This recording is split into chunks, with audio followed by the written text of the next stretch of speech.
Salut les ressuscités. Pour Pâques, je me suis fait toute une panoplie. Ah. Aujourd'hui, parlons résurrection.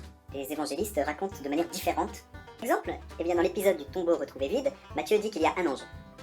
Marc dit qu'il y a un homme, Luc dit qu'il y a 2 hommes. et Jean dit qu'il y a 2 anges. Et arrêtez de rigoler, c'est sérieux ce que je raconte. Bref, ils sont tous d'accord qu'il y avait quelqu'un dans ce tombeau. Mais après, chacun le dit avec son langage.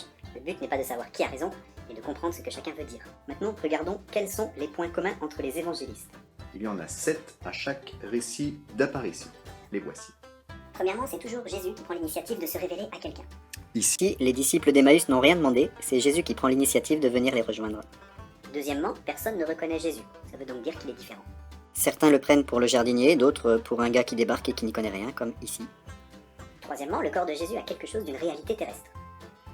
On peut le toucher, ou bien il mange du poisson.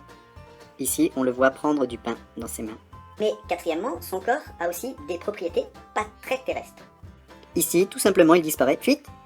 Dans d'autres passages bibliques, il apparaît, alors que toutes les portes sont fermées à clé, le voilà. Cinquièmement, le tombeau est retrouvé vide, ça veut dire que Jésus est parti. Jésus n'y est plus. De temps en temps, on cherche un Jésus qui ressemble à ce qu'on aimerait qu'il soit. Et un jour, celui-ci disparaît pour nous faire chercher plus loin. Sixièmement, lorsque Jésus apparaît à quelqu'un, il lui donne toujours une mission. Par exemple, aller dire qu'il est vivant, ou encore être le berger de ses brebis, ou encore rester à Jérusalem jusqu'à être revêtu de la force d'en haut. C'est justement la présence de l'Esprit Saint, la force d'en haut, qui est mentionnée à chaque épisode. Ici, les disciples se rendent compte que leur cœur était tout brûlant lorsque Jésus leur expliquait les Écritures. Mais en fait, qui est-ce qui explique les Écritures?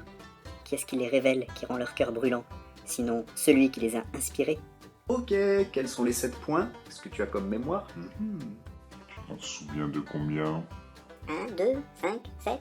Si tu ne sais plus, tu n'as plus qu'à replayer. En fait, il serait intéressant de voir si toi, dans ta vie, tu as expérimenté un ou plusieurs de ces 7 points. Personnellement, j'ai jamais directement rencontré Jésus, mais il a pris l'initiative, allez, je tape c'était le premier point, de venir à ma rencontre autrement qu'en chair et en os.